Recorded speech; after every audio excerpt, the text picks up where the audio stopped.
What's up, kings and queens? It's your boy Dan from Dark Previews. We've got 3 games of the WNBA. I've got 4 picks that I put down that I'm going to take you through today. If that sounds interesting, let's go.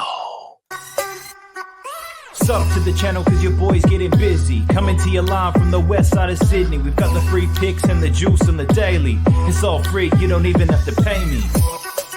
Before we jump into the picks, quick recap on the last video. I got absolutely massacred. It was a Friday the 13th or something. It felt like it. I only had one bet on the NBA. It was looking great. TJ McConnell took him over 11.5 points and assists. I liked his points, liked his assists. He covered his points prop in the first half.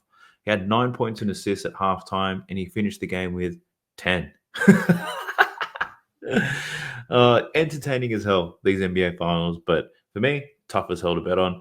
I'm going to keep the volume low, but yeah, that one sucked to lose. And then in the W, cash on the Chicago Sky under. That was sweaty as hell. Ryan Howard was doing her best to make my day even worse, but we managed to get the cookies there, taking the Sky under. But then in the Aces game, took Chelsea Gray over 1.5 3-pointers made, and that was an awful read. Let me tell you, watching that game, I expected high usage because Asia Wilson wasn't there. Chelsea Gray scoring a lot of her points from the 3-point line. Now, Chelsea Gray did see pretty high usage in that game. The problem was, with no Asia Wilson, Chelsea Gray was running on the offense from the high post as if she was Asia Wilson. So I didn't anticipate that at all. She wasn't in position to shoot many threes. From the 3 that she did took, they were disgusting anyway. So bad read on Chelsea Gray. We live and we learn. If Asia Wilson misses any other future games, I have to keep that in the back of my mind.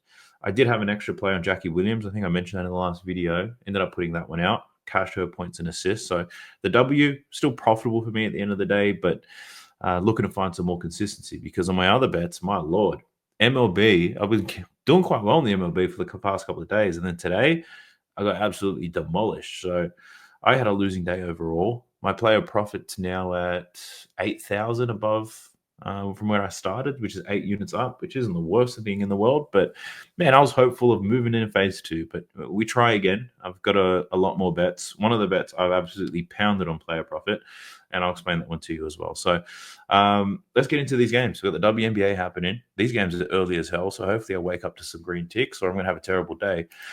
First game, Sparks and the Lynx. This is at 3 a.m. my time, my Lord. So I'm not going to be able to watch this at all. And this is where I actually have 2 bets. Really honing in on the Minnesota Lynx here and looking at Courtney Williams first. I'm taking Courtney Williams under 10.5 points. But before I tell you about the 10.5 points, I've got to plug the boys who'll be helping me out. Props Madness, my God. Pips, forgive me.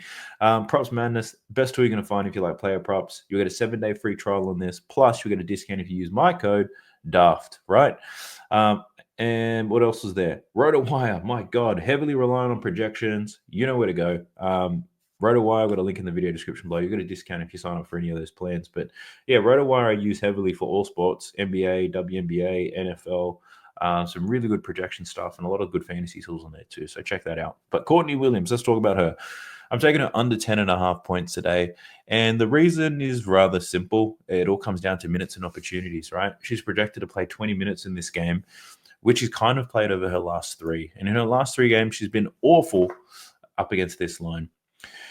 Basically, we've seen a big reduction in Courtney Williams' minutes because Kayla McBride came back from injury. She's killing it. Natisha Hydeman off the bench has been outplaying Courtney Williams.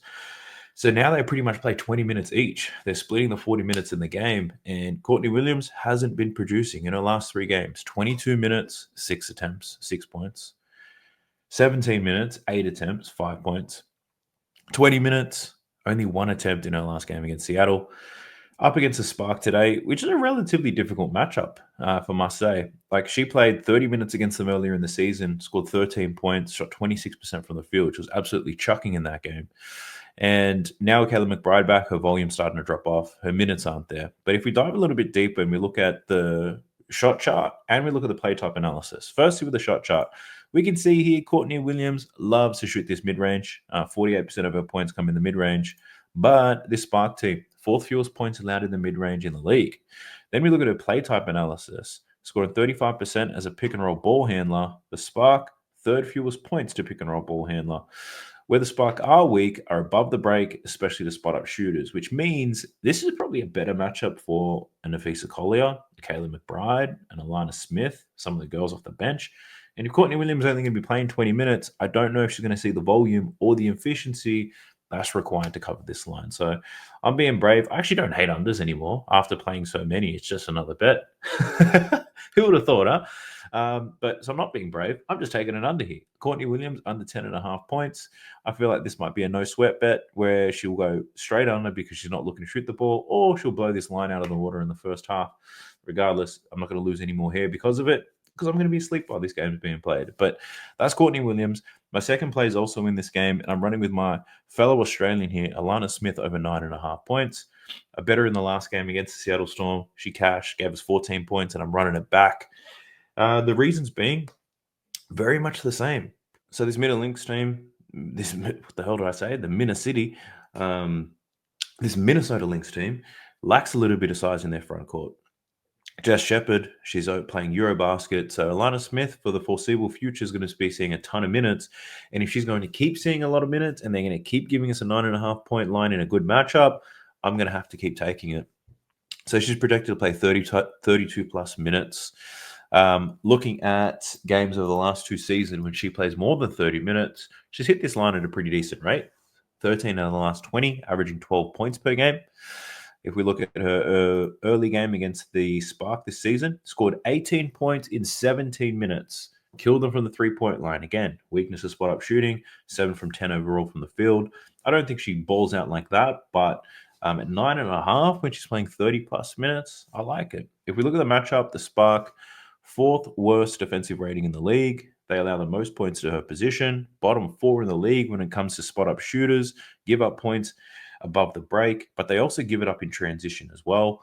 Alana Smith can get up and down for the floor for a big girl. So I do like the over here for Alana Smith. I think we can do it for one more time. If she cashes today, I don't know if I can run it again because does lightning strike twice? We shall see. But yeah, I'm putting my faith in Alana Smith today. I think there'll be a lot of points in this game. I like the over for Alana Smith.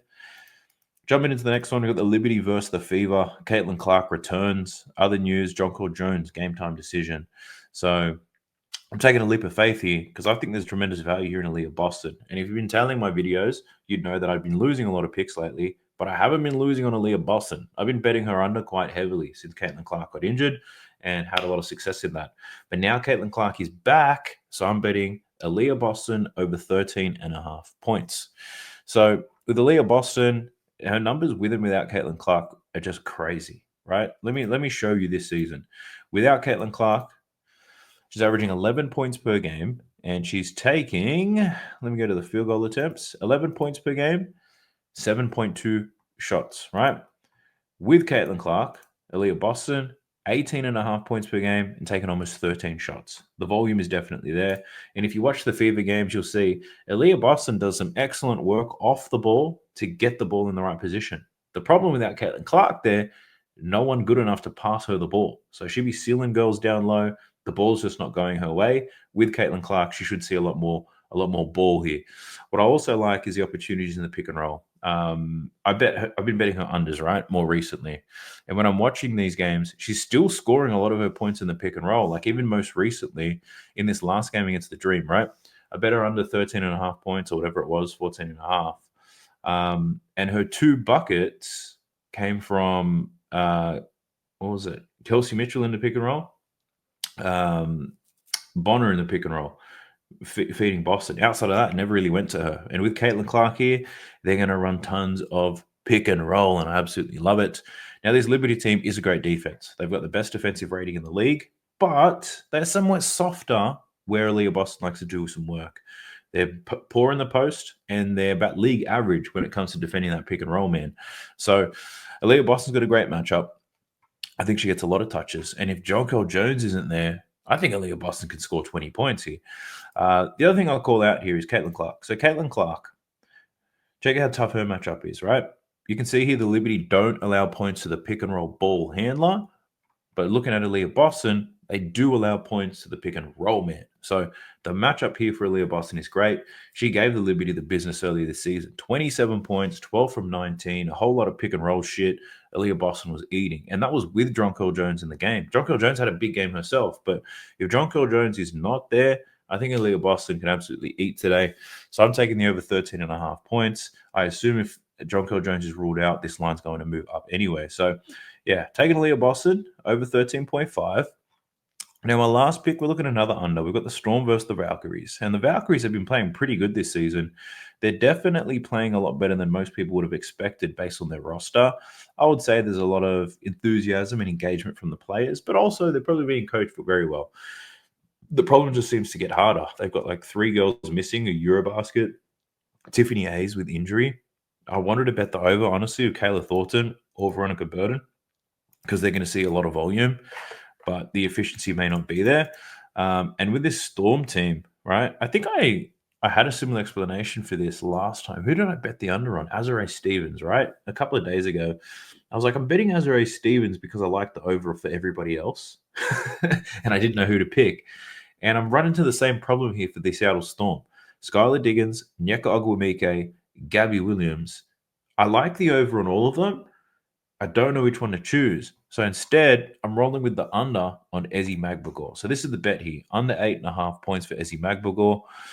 She's got a tough matchup. Her hit rate sucks. So let's just roll with it. Let's take a look. She's over this line in only 3 out of 10 games this season. She's averaging 7.4.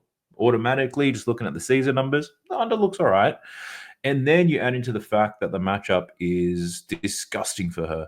The Valkyrie with Temi Fag Benley down low, they allow the fewest points right here, where Ezi likes to score them. They allow the fewest points in the restricted area. They allow the second fewest points in the paint. Ezi Magbagor scores 100% of her points in the paint. They also allow the fewest points to centers. They are just a brutal matchup for her overall. They do play at a fast pace, but I think that means Ezi Magbagor grabs more rebounds. I don't think that helps with her scoring. And then you also add to the fact, like, this Seattle Storm team is getting points from everywhere. Skylar Diggins is scoring points. Nneka is scoring points again. Gabby Williams is having a breakout season. Erica Wheeler's like wound back the clock. Dominique Malonga off the bench is getting better in every single game. So I just don't see a world where Ezi Magbagor takes enough shots. Oh, sorry, she probably takes enough shots. That was silly of me. But where she makes enough shots. So Ezi Magbagor on the season, she's taking 7.7 attempts per game. Let's just round it up to 8. She's taking 8 points a game. We've got an 8.5 point line. She doesn't get to the free throw line too much by the looks of things. No, she doesn't. Probably 1 or 2 free throw attempts a game. So she would need to make 4 baskets in order to cover this line. And I don't see I see if she can make the 4 baskets in this game against the Valkyrie, just given how much talent they have, how many scoring weapons that they have. And if there's a blowout here, we've got a 9-point spread. If the Storm do pull away, I think that just means Dominique Malonga is only going to see more time. So Ezi Magbagor under 8.5 points. I'm rolling with it. Why the hell not? The matchup sucks and the team's absolutely stacked. But we'll see how we go. Right now, it's all about just making sure I'm not second-guessing anything. So we're just rolling with it, right? So the volume's going to be up. The winning days are going to look even better. The losing days are going to feel worse. But that works for me all NBA season, so I'm not going to go away from it. I'm just going to roll with supreme confidence. But if you got some great bets on this upcoming slate, drop them in the comment section down below.